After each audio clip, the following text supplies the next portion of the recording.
आज हमारे भारत में 90% लोग डेयरी फार्मिंग लोन लेने जाते हैं, लेकिन बैंक उन्हें तुरंत रिजेक्ट कर देता है। क्या वही गलती आप भी कर रहे हैं जिसकी वजह से आपका लोन रिजेक्ट हो रहा है? तो इस वीडियो में आपको मैं पूरा प्रोसेस बताऊंगा जिससे आपका डेयरी लोन पास होने के चांस 90% बढ़ जाते हैं, और वो 3 गलतियां भी बताऊंगा जो बैंक कभी माफ नहीं करता है और उसकी वजह से आपका लोन रिजेक्ट हो जाता है। लेकिन आज के बाद अगर आपने ये 3 मिस्टेक्स सही तरह से समझ ली, आपने अप्लाई प्रोसेस को सही तरह से जान लिया, तो फिर आपको लोन लेने में कोई समस्या नहीं होगी। बैंक भी मजबूरन होकर आपको लोन जरूर देगी। अक्सर लोग बिना जानकारी के बैंक चले जाते हैं, ना सही डॉक्यूमेंट होते हैं, ना डेयरी फार्मिंग का प्लान होता है, फिर बोलते हैं बैंक लोन नहीं मिलता है। लेकिन सच ये है कि बैंक लोन देता है, लेकिन आपके पास तरीका सही होना चाहिए अप्लाई करने का। वो तरीका क्या होगा वो आज इस वीडियो में समझेंगे। लेकिन सबसे बड़ी गलतियां यहाँ पर 90% लोग फेल भी हो जाते हैं। सबसे पहली गलती, सबसे बड़ी गलती है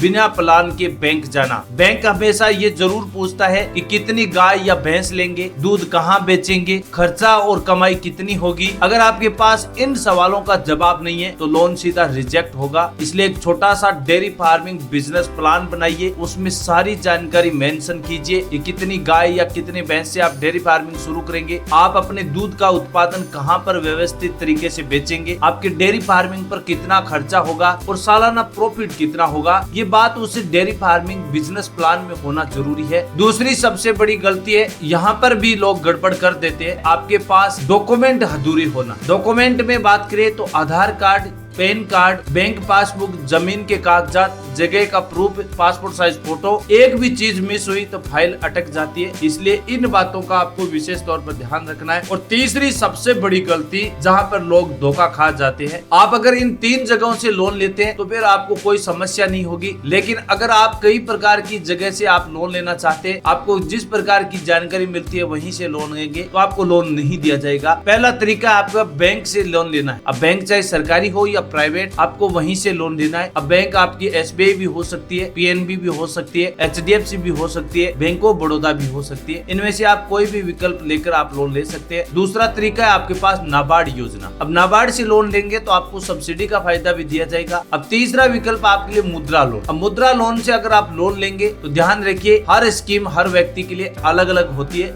इसलिए आप इन लोन स्कीम का फायदा लेने से पहले आप नीचे वाले सभी पॉइंट आपको ध्यान से देखना है। अब ध्यान से सुनिए, ये बातें 90% लोग नहीं जानते और जिसकी वजह से आपका लोन रिजेक्ट हो जाता है। आपको ऐसी गलतियां दोबारा नहीं करना है। बैंक क्या छुपकर चेक करता है, इस बात का आपको ध्यान होना चाहिए। बैंक सिर्फ डॉक्यूमेंट ही नहीं देखता है, वो भी देखता है जो आपके लिए जानना जरूरी है। बैंक छुपके से आपका सिविल स्कोर जरूर चेक करती है, आपकी पिछली लोन की हिस्ट्री को चेक किया जाता है, आपकी कमाई का सोर्स क्या है उसको भी जरूर चेक करती है। अगर यहाँ पर गड़बड़ हुई तो आपका लोन मुश्किल में पड़ जाता है। इसलिए आपका सिविल स्कोर 650 से प्लस होना चाहिए, आपका पीछे का कोई भी लोन बकाया नहीं होना चाहिए, आपका जो बिजनेस है उसकी कमाई का सोर्स है वो अच्छे से आपके बैंक पासबुक में मेंशन होना चाहिए, तो आप इस लोन के लिए पात्र समझे जाएंगे। कितना लोन और कितनी सब्सिडी मिलेगी, तो आपको यहाँ पर पशुपालन लोन लेना चाहते हैं तो आपका प्रोजेक्ट कितना बड़ा होगा उसके बेस पर लोन दिया जाएगा। अब प्रोजेक्ट रिपोर्ट ये होता है कि आप कितनी गायों और कितनी भैंसों से आप अपना डेयरी फार्मिंग शुरू कर रहे हैं, उसके हिसाब से ये लोन तय किया जाएगा। अच्छी बात है कि सरकार उस टोटल लोन का 25% से लेकर 50% सब्सिडी का फायदा देती है, यानी आपका जितना बड़ा प्रोजेक्ट होगा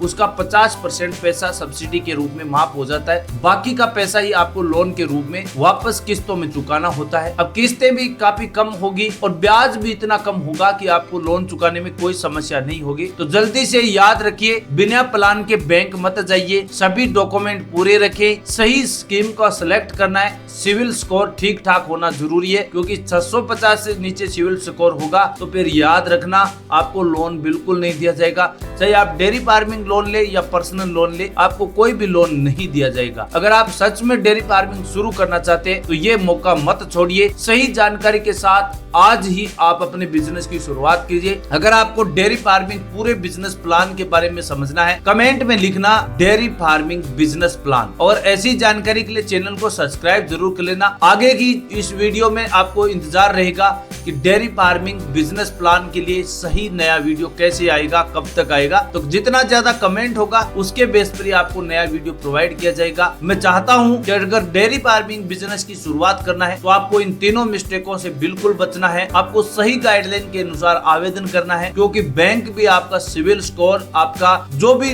डिटेल है वो अच्छे से चेक करके लोन देता है, क्योंकि बैंक के साथ आपका पहला रिलेशन बन रहा है और पहला रिलेशनशिप बनता है तो उसमें सब चीजें चेक की जाती है, अच्छे से मेंशन की जाती है, तब जाकर ही आपका लोन मिलता है। आज ध्यान रखिए दोस्तों, आज अगर किसी परिवार में रिश्ता किया जाता है, अपने बेटे की या बेटी की रिश्ता किया जाता है, शादी के लिए अपना नया संबंध बनाया जाता है, तो उसमें सब कुछ अच्छे से चेक करके उसके बाद ही अपने लड़की को लड़की दी जाती है। तो इसलिए यही सिस्टम बैंक में होता है। बैंक भी आपको पूरा चेकिंग करके आपका सिविल स्कोर, आपका पीछे का बायोडाटा चेक करके ही आपको लोन प्रोवाइड कराती है। तो ये जरूरी होता है और जरूरी के साथ साथ बैंक के कुछ रूल्स होते हैं, उसी के बेस पर लोन दिया जाता है। मेरे हिसाब से अब आपको डिटेल से जानकारी समझ में आ गई होगी। इसके अलावा कोई भी डाउट या सवाल है कमेंट सेक्शन में आप पूछिए। और हाँ दोस्तों, डेयरी फार्मिंग का बिजनेस प्लान समझना है, नया वीडियो चाहिए तो कमेंट में डेयरी बिजनेस प्लान जरूर लिखना, तभी आपको एक नया वीडियो प्रोवाइड किया जाएगा। थैंक यू, धन्यवाद। जय जवान जय किसान।